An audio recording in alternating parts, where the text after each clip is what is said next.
सही खबर को सही वक्त पर सही जगह पहुंचाना जिम्मेदारी का काम होता है और जाहिर सी बात है इस जिम्मेदारी को निभाने के लिए एक ज़िम्मेदार शख्स का होना बहुत ज़रूरी है। मेरा नाम फ़हीम टाक है और आप देख रहे हैं टॉपिक टुडे। सही खबर को सही जगह पहुंचाने के लिए जो शख्सियत हमारे जम्मू कश्मीर में काम कर रही हैं वो हैं director information Jammu and Kashmir doctor Syed Sehrish Asghar.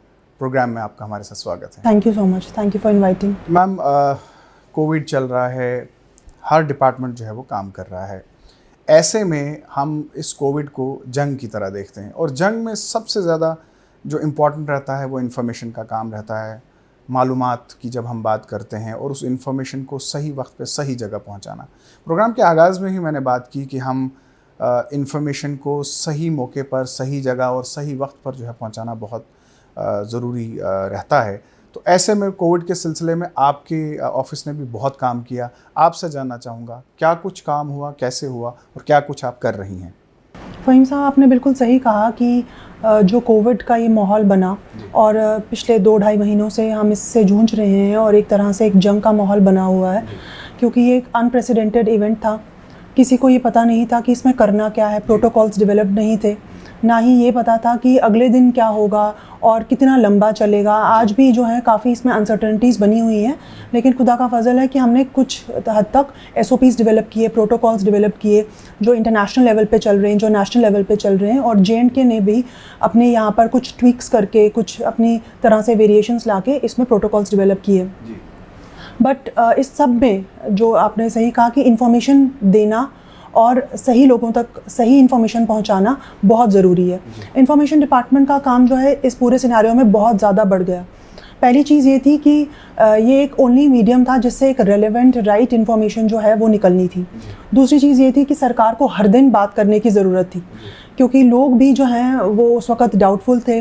और अब तो 2-2.5 महीने हो गए, लेकिन जब पहले ये स्टार्ट हुआ तो काफ़ी लोग जो थे वो ये भी सोच रहे थे इतनी क्या ज़रूरत है, इतनी रिस्ट्रिक्शंस की क्या ज़रूरत है। On the other hand there were some people वो वर थिंकिंग कि नहीं, बहुत ज़्यादा रिस्ट्रिक्शंस होनी चाहिए। इसलिए हर तबके के लोगों में, हर क्लास के लोगों में, हर तरह की जो क्लासेस हैं सोसाइटीज़ में, उनमें एक डिफरेंट व्यू पॉइंट था। और सही भी है, क्योंकि जिनकी जितनी समझ थी वो वैसा सोच रहे थे कि क्या होना चाहिए।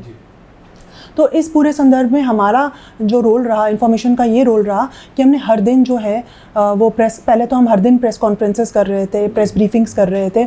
और आपने देखा होगा कि हमारा मीडिया बुलेटिन जो है, एक हमने नई इनोवेशन की, जिसमें जो कंसर्न CEO थे उनसे हमने हर दिन एक इंटरव्यू ऑफ सॉर्ट्स लिया जो 5 मिनट का ही हो, लेकिन वो अपने ट्विटर हैंडल्स पे और डिफरेंट मीडिया चैनल्स आपको दिया और सारे चैनल्स को दिया, ताकि लोगों तक इन्फॉर्मेशन पहुंचे और उनको समझ आए कि सरकार जो है वो एक तरह से कितना एफर्ट कर रही है और आप लोगों को ये समझा रही है कि क्या क्या रिस्ट्रिक्शंस की ज़रूरत है, किन चीज़ों में हमें सहयोग देने की ज़रूरत है। हम भी सब कुछ नहीं जानते, उस टाइम पे बहुत चीज़ें जो थी वो क्लियर नहीं थी, लेकिन हर तरह से हमने कम्युनिकेशन मेंटेन रखा।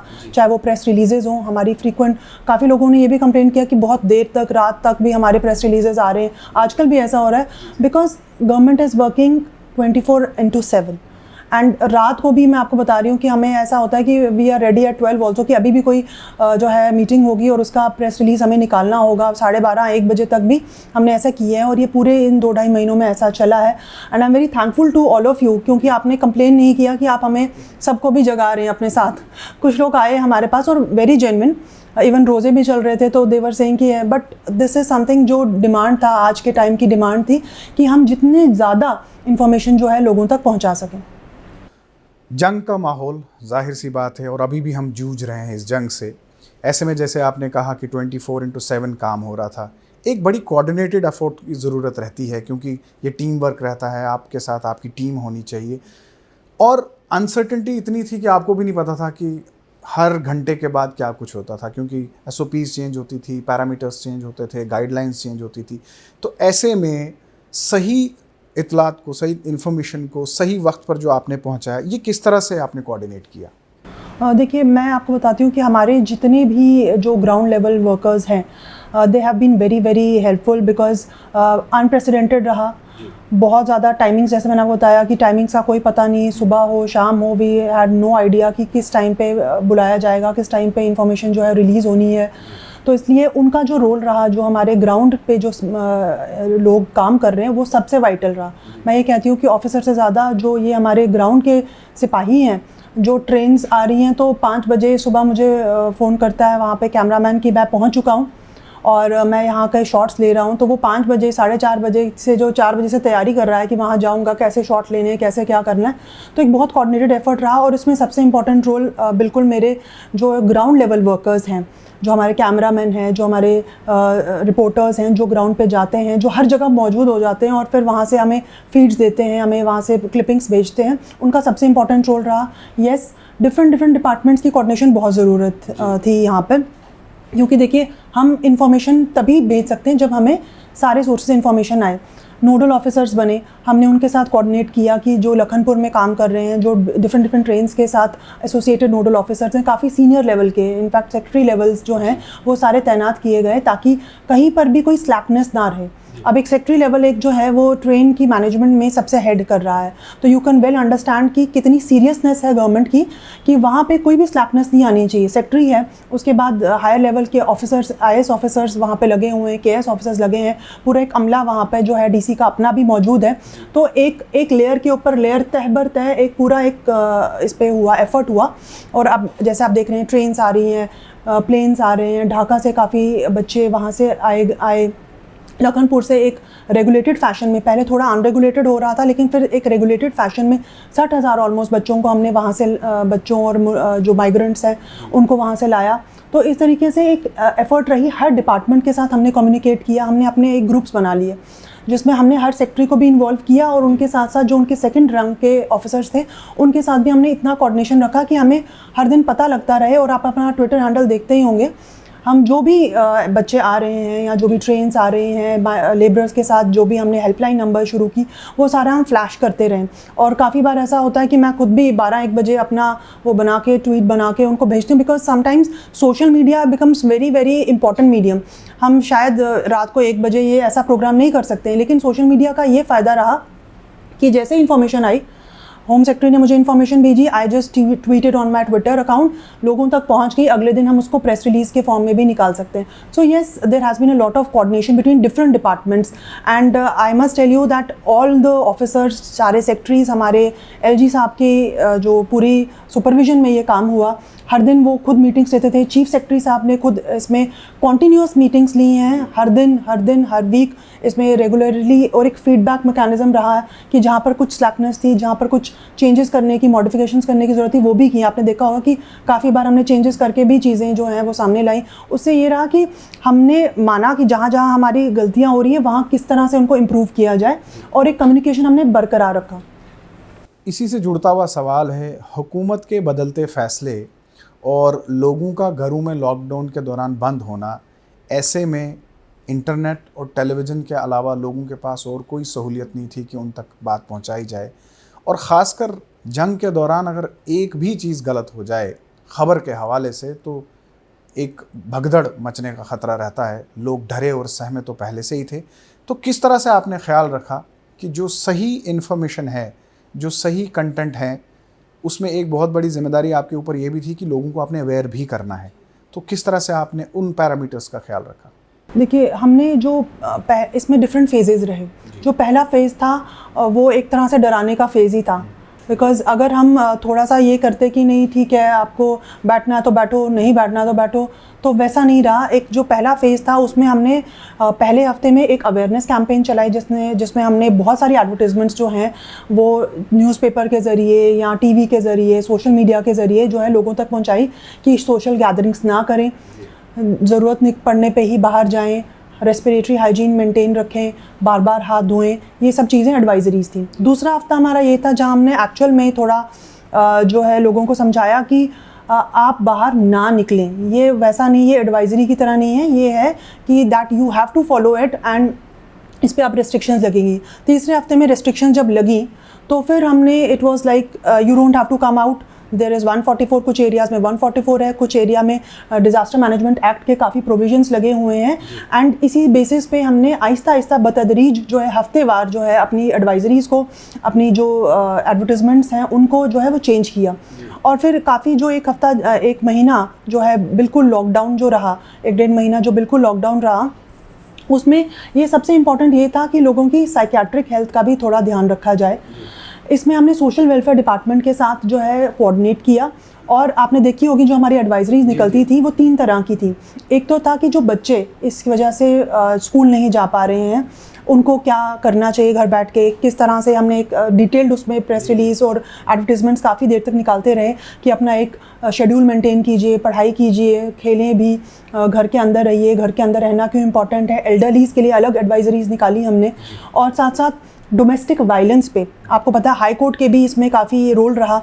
उन्होंने भी हमें टाइम टू टाइम ये बताया कि जब आप घर में रहते हैं, इतनी देर रहते हैं, तो कुछ वीकर सेक्शंस होती हैं जिनके साथ जो शोषण है, जिनका एक्सप्लॉयटेशन है वो बढ़ता है। कुछ ऐसे क्लास होती हैं, विमेन हो गया उसमें, या वीकर सेक्शंस में आप जानते ही हैं कि ऐसा इन सब लोगों के लिए हमने काफ़ी एडवाइजरीज़ निकाली। हमने काफ़ी बार, आपने देखा होगा, जिंगल्स हमने बहुत सारे चलाए रेडियो पे कि औरतों के साथ संवेदना कीजिए, घर में हाथ बटाइए, ये मत सोचिए कि घर बैठे हैं तो you don't have to do anything and सारा काम जो है एक पर्टिकुलर इंसान ही करेगा। हाथ बटाइए और थोड़ा समझिए। हर एक को समझने की ज़रूरत है कि ये जो कंडीशन है ये एक्स्ट्राऑर्डिनरी कंडीशन है, सबको इसमें थोड़ी चेंजेस अपने व्यवहार में लानी पड़ेंगी। तो ये हमने अपनी एडवाइजरीज़ के थ्रू, अपने ट्वीट्स के थ्रू पहुंचाया। इसके साथ मैं आपको बताऊंगी हमने टेली क्लासेस जो हैं वो बच्चों के लिए 7th to 10th क्लास के बच्चों के लिए हमने टेली क्लासेस शुरू की। इसमें जो हमारे directorate of school education Kashmir के साथ मिलके हमने बच्चों के लिए हर दिन, आपको पता है टेक 1 पे भी चल रही हैं और दूरदर्शन पे भी वो चल रही हैं, हम उनको बुलाते हैं टीचर्स को, उनका पूरा प्रोग्राम हम एडिट करते हैं और फिर वो दूरदर्शन पे भी चलता है, टेक 1 पे भी चल रहा है। तो इससे बच्चों को काफ़ी फ़ायदा भी हुआ। अब हमें काफ़ी इसकी डिमांड बढ़ गई है। In fact we are now going into the second phase. हम कोशिश कर रहे हैं, दो हमारे पास उतना अभी सिस्टम अभी नहीं बना, बट वी आर ट्राइंग कि हम ज़्यादा से ज़्यादा जो है टेली सर्विसेज जो हैं अपनी इम्प्रूव कर सकें। इस नाजुक वक्त में फ़ेक न्यूज़ का भी एक बहुत बड़ा चैलेंज था और हमने देखा कि वक्त के साथ आपने एक फ़ेक न्यूज़ चेकअप जो है वो आपने शुरू किया, जो आपकी वेबसाइट पे चलता है। किसी को भी अगर किसी ख़बर को लेकर कोई सवाल या निशान है तो वो आपको अप्रोच कर सकता है। उसके बारे में जानना चाहूँगा कि ये फैक्ट चेक क्या है? जी, ये हमारे यहाँ एक एंडेवर है फैक्ट चेक, जिसको मैं आपके चैनल के ज़रिए भी बताना चाहूँगी। DIPRJK-factcheck.in ये वेबसाइट है जहाँ पर आप कोई भी, नॉर्मली आप अपने फ़ोन पे, कोई ऐप नहीं है, गूगल में जाइए या किसी भी सर्च इंजन में जाइए, यू टाइप दिस एंड वहाँ पे आप अपनी कोई भी क्वेरी जो है, जो आपको लग रहा है कि ये स्प्रेड हो रही है, क्योंकि हमने देखा कि इस दौरान लॉकडाउन में बहुत सारी फेक न्यूज़ जो है वो स्प्रेड हो रही थी, तो आप वो डाल सकते हैं और हम वो कंसर्न डिपार्टमेंट से वेरीफाई करके आपको वेरीफाइड न्यूज़ जो है, अगर वो आप ही के सिर्फ इंडिविजुअल से पर्टेनिंग होगी तो आपको भेजेंगे। अगर हमें लगेगा कि वो पूरे समाज के लिए, सोसाइटी के लिए इंपॉर्टेंट है, तो वो हम अपनी वेबसाइट पे डालते हैं और फिर अपने ट्विटर हैंडल और बाकी जगहों पे भी उसको सर्कुलेट करते हैं। तो अभी तक आप देखेंगे 3 लाख से ज़्यादा उस पर हिट्स हैं और महीने से भी कम हुआ है अभी हमें उसे डाले हुए। वो इसलिए क्योंकि लोग भी इसमें काफ़ी पार्टिसिपेट कर रहे हैं और ये जितना ज़्यादा लोग इसको यूज़ करेंगे, हमारी साइट भी उतनी एक्टिव होगी, आपको भी ज़्यादा अच्छे से वो पता चलेगा कि काफ़ी आपने देखे ऑर्डर्स, यहाँ जम्मू में भी काफ़ी ऐसे ऑर्डर्स थे जो फेक ऑर्डर्स पहले हुए कि जो भी फ़्लाइट से आएगा उसके साथ ये होगा, जो ऐसे करेंगे, तो काफ़ी जो है इससे कन्फ्यूजन क्रिएट होता है। और इस तरीके के माहौल में जहाँ सारे अंदर हैं, कोई ज़्यादा कम्युनिकेशंस पॉसिबल नहीं है, तो ये बड़ा इंपॉर्टेंट एक स्टेप था जिससे लोगों को सही इन्फॉर्मेशन मिल सके।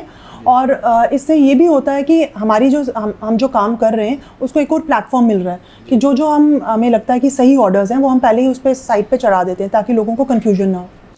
सोशल मीडिया का फ़ायदा भी है, नुकसान भी है, और अभी तक अगर हम देखें तो ख़ासकर जो फेसबुक पेजेस की बात करें, वेब पोर्टल्स की बात करें, बहुत बेलगाम होकर जो है वो चल रहे हैं। ये सिर्फ बात जम्मू कश्मीर की नहीं है, बल्कि मैं कहूँगा कि शायद पूरे हिंदुस्तान में अभी कोई ऐसी पॉलिसी नहीं है। पिछले एक अरसे से डिपार्टमेंट ऑफ इंफॉर्मेशन जो है वो इस पॉलिसी के ऊपर काम कर रहा है और मुझे लगता है कि अब वक्त आ गया है जब ये कोई ठोस पॉलिसी होनी चाहिए कि इन वेब पोर्टल्स या फेसबुक पेजेस की कोई पॉलिसी जो है वो होनी चाहिए। देखिए बिल्कुल सही कहा आपने। I have personally taken up the matter with press council of India.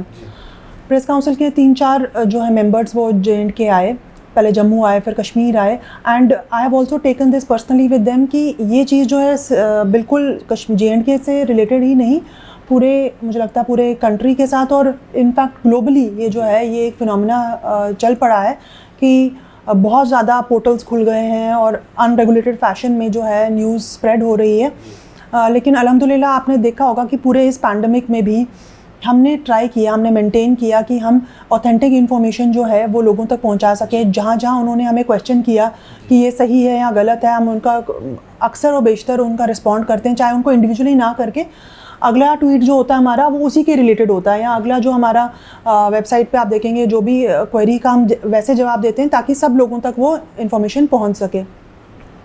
जहाँ तक ये बात है कि पोर्टल्स वगैरह की, we are in the process और हम DAVP के साथ भी लाइजन कर रहे हैं कि किस तरीके से इनको रेगुलेट किया जाए, किस तरीके से कुछ ऐसी ठोस कदम उठाए जाएं कि जहाँ पे कोई भी उठ के ऐसा ना हो कि पोर्टल बना दे और फिर फेक न्यूज़, क्योंकि उससे यही होता है कि आपको पता नहीं चलता कि ये जो न्यूज़ आ रही है ये सही है या गलत है, और उसके बहुत सारे मेंबर्स बन चुके होते हैं, उस ग्रुप के बहुत सारे मेंबर्स बने होते हैं, फॉलोअर्स होते हैं उनके।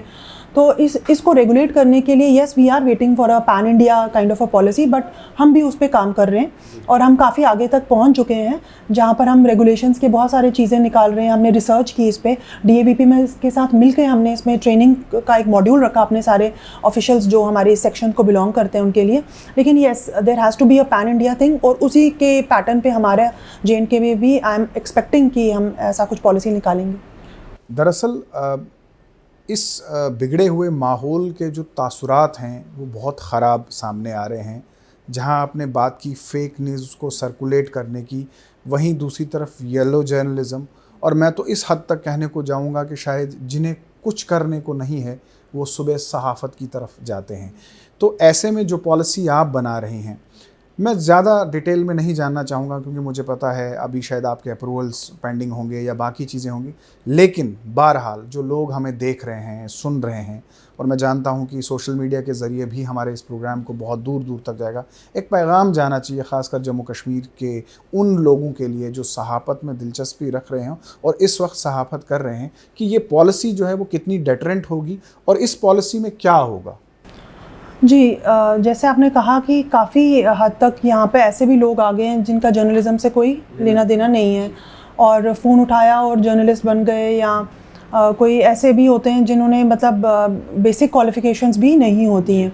सो we are working on that also कि हम जिनके साथ एसोसिएट हों, क्योंकि देखिए अब ऐसा तो हम बिल्कुल बिकॉज इट्स अ डेमोक्रेसी, हर एक को सवाल पूछने का हक है और हमारी कंट्री में हर एक को ये अधिकार है कि वो अपना फ्रीडम ऑफ एक्सप्रेशन है।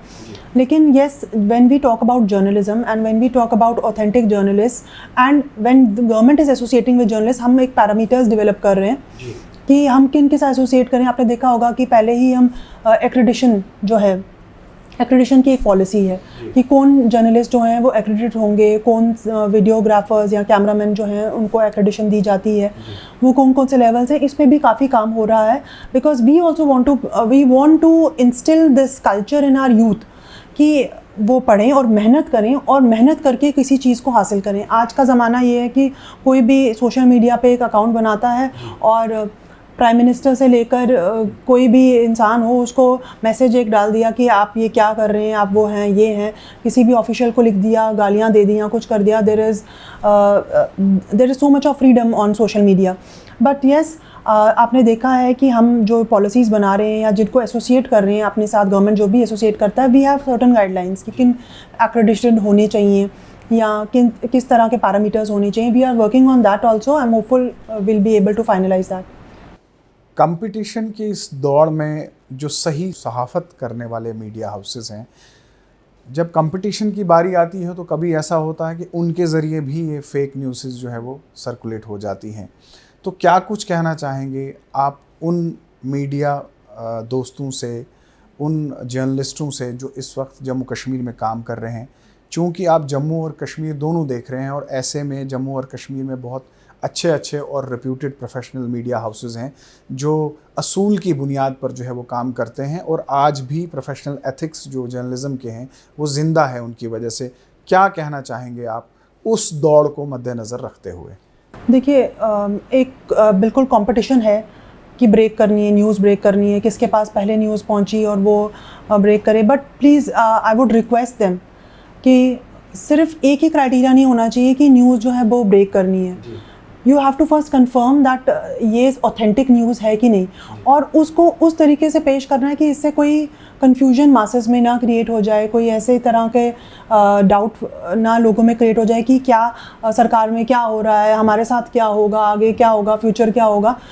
तो इसलिए एक बैलेंस की ज़रूरत है, जहाँ न्यूज़ ब्रेक करने की ज़रूरत है। और मुझे लगता है इट्स अ हेल्दी कंपटीशन। अगर कंपटीशन है, there is nothing wrong in it, competition होना चाहिए, उसी से आपका जो है टैलेंट वो सामने आता है। लेकिन उसके साथ साथ जहाँ आप एथिक्स फॉलो नहीं करेंगे, let me tell you, IT act है और बहुत सारे ऐसे प्रोविजंस हैं जहाँ पर जो फेक न्यूज़ स्प्रेड कर रहा है उस पर एक्शन हो रहा है। और आपने देखा कि पिछले कुछ दिनों में कितने एक्शन जो है वो सरकार कर रही है, पुलिस कर रही है, इसमें एक्शन कर रही है, क्योंकि फेक न्यूज़ से अब खतरा बहुत ज़्यादा बढ़ गया है। Because the number of channels that we have, the number of accounts और ये सारे व्हाट्सएप ग्रुप्स एंड इतने सारे जो वेबसाइट्स बन चुकी हैं, उससे लोग भी क्योंकि इट्स इजी कि सुबह अखबार पढ़ने से ज़्यादा कन्वीनियंट इंसान को होता है कि व्हाट्सएप ग्रुप में देख लो या किसी वेबसाइट पे जाके लिंक करके देख लो कि क्या हो रहा है। तो गवर्नमेंट भी इसको एक्नॉलेज कर रही है कि हाँ, लोग इस डिजिटल मीडिया की तरफ बहुत ज़्यादा जा रहे हैं। और हमारा भी जो है स्ट्रेस अब इसी साइड पे है कि अगर कोई फेक न्यूज़ स्प्रेड कर रहा है या कोई ऐसी ऑथेंटिक न्यूज़ नहीं है और सिर्फ just to break the news and be first in that race वो कर रहा है, तो action will be taken and government is really serious on it. आपकी तरफ से जो प्रेस रिलीजेस जारी होती हैं उन पे यकीन दहानी होती है, क्योंकि वो सरकार की तर्जुमानी आप करते हैं और आपकी तरफ से जो कुछ आता है उसे ये माना जाता है कि ये सरकार की तरफ से जो है वो आया है। लोग किस तरह से इत्मीनान और एतबार करें उन फैक्ट्स और फिगर्स का जो आपकी तरफ से आते हैं, और दूसरा जो मीडिया हाउसेस यूज़ करते हैं आपके कंटेंट को, क्या कहना चाहेंगे आप उनको, जो विजुअल्स या आपकी तरफ से जो प्रेस रिलीजेस आती हैं? देखिए, हमारा जो एज अ डिपार्टमेंट हमारा हमेशा से यही उद्देश्य रहा है, because we are not in that competition कि we have to break news. आपने ये भी देखा होगा काफ़ी बार हमारे अकाउंट से लेट आती है कोई खबर और पहले बाकी प्लेटफॉर्म्स में चल रही होती है, क्योंकि हमारा जो कंसर्न होता है वो होता है कि हम सही इन्फॉर्मेशन दें, चाहे थोड़ी देर भी। काफ़ी जर्नलिस्ट के मुझे भी फ़ोन आते हैं, आप बताइए ये हुआ है कि नहीं, ये हुआ है कि नहीं। तो I tell them that I have also heard unofficially, I have to confirm it from that official, क्योंकि जब तक, देखिए, मेरी जिम्मेदारी ज़्यादा है। अगर मैं ही आप लोगों को गलत इन्फॉर्मेशन दे दूँ just because I have to give you information at the instant moment और इंस्टेंटेनियसली देनी है, मेरा वो उद्देश्य नहीं है, मेरा वो लक्ष्य नहीं है। मेरा यही जो रहता है और हमारे डिपार्टमेंट का जो एम है वो ये है कि सही इन्फॉर्मेशन मिले। इसलिए कभी कभी हम थोड़ा डिले भी करते हैं, जान के करते हैं, क्योंकि हम कंफर्म करना चाहते हैं कि ये हुआ भी कि नहीं हुआ। और हर चीज़ को कॉन्टेक्चुअलाइज करना इंपॉर्टेंट है। देखिए, अगर आप आउट ऑफ कॉन्टेक्स्ट कोई न्यूज़ आके फ्लैश कर दें कि ऐसा है, ट्रेन्स आ रही हैं, सपोज़ आपने यही बोल दिया कि ट्रेन्स आ रही हैं और उसका कॉन्टेक्स्ट नहीं दिया, कि फिर बाकी लोग बोलेंगे नहीं हमें तो पता ही नहीं है ट्रेन्स आ रही है क्या है। तो everything has to be put in context. तो पहले हम एसओपी निकालेंगे, एसओपी में ये लिखा होगा कि किन किन इलाकों से हम ला रहे हैं। सेकंड फेज़ होगा, ऐसा नहीं है जो आ गए, जो नहीं आए नहीं आए। एसओपीज़ उसकी भी निकलेंगी कि सेकंड फेज़ में कौन आएगा, आप किस तरह से अपने आप को रजिस्टर कर सकते हैं।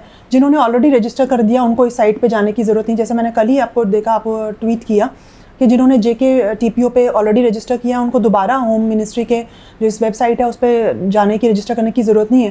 Because the idea is even if it there is a slight delay, the information should be correct and it should be authenticated from the right source. ठीक है, हम कभी भी आपको ऐसी इन्फॉर्मेशन नहीं देंगे। प्रेस रिलीजेस में भी ये प्रॉब्लम हमें आ जाती है कि काफ़ी चैनल जो हैं वो पहले चला रहे होते हैं कि ये जो है ये हो गया, ऐसा होगा, कल ये डिसाइड हो गया। बट अनटिल अनलेस, देखिए, एक मीटिंग के बाद भी बहुत सारी ऐसी चीज़ें होती हैं जो हमें कॉन्टेक्चुअलाइज करनी होती हैं।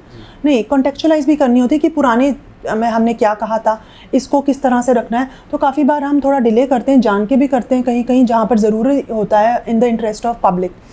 तो मैं लोगों से ये कहना चाहूँगी कि जो ऑथेंटिक इन्फॉर्मेशन है, yes, for information they have right to go to any channel, but if you want authentic information kindly थोड़ा वेट कर लीजिए मीडिया बुलेटिन का। अगर वो 6 से 6:15 हो गया तो I also understand that people are waiting और ईगरली वेट करते हैं उसका मीडिया बुलेटिन का, and then everybody uses. Yes, हम जो है उस पर हम कॉपीराइट भी नहीं करते, we want people to use it. तो जैसे आपने कहा कि हमारे फोटोग्राफ्स कभी कभी वो यूज़ कर रहे हैं या हमारे, we want them because it is for public interest. बिल्कुल, जो ऐसा है जहाँ पर हमने कहीं पर अपना एफर्ट डाल के एक पर्टिकुलर वीडियो बनाया है और वो हम नहीं चाहते कि वो गलत यूटिलाइज हो, उस पर हम कॉपीराइट रखते हैं। Otherwise, the idea of government is to give maximum information, right information, and we try to keep a balance between time and authenticity. मेरा आखिरी सवाल, आपके असल कंज्यूमर्स जो हैं वो जम्मू कश्मीर के लोग हैं, तो इस आपकी तरफ से जो भी इंफॉर्मेशन जाती है वो मीडिया हाउसेस में जाती हैं, वो उसे पब्लिश करते हैं, प्रिंट करते हैं, उसको टेलीकास्ट करते हैं, तो वो देखते लोग हैं। क्या कहना चाहेंगे आप जम्मू कश्मीर के लोगों को as a director information? Jammu Kashmir के लोगों से मैं यही कहना चाहूँगी कि मुश्किल का समय है।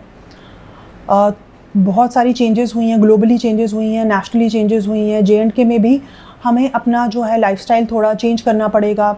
अपने जो पोस्ट कोविड, और ये नहीं सोचना है कि पोस्ट कोविड मतलब कि अब लॉकडाउन उठेगा तो उसके बाद एवरीथिंग विल बी नॉर्मल।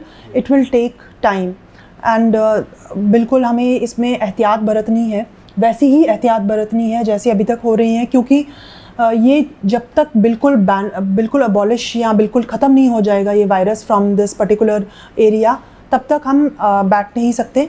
इसमें as a director information I would like people to understand कि जो हम एडवाइजरीज़ देते हैं, जो हम आपको बोलते हैं, उसको सीरियसली लीजिए। उसको ये मत सोचिए कि ठीक है अब तो लॉकडाउन हो गया, अब तो हम आराम से घूम फिर सकते हैं, या हम यहाँ जा सकते हैं, वहाँ जा सकते हैं, मौज मस्ती करते हैं, बड़े देर घर में बैठे, अब तो आराम करना है, अब तो मिलना जुलना है। ऐसा नहीं कीजिए, बिकॉज दिस इज़ अनप्रेसिडेंटेड। बहुत सारे प्रोटोकॉल्स आगे भी डेवलप होंगे।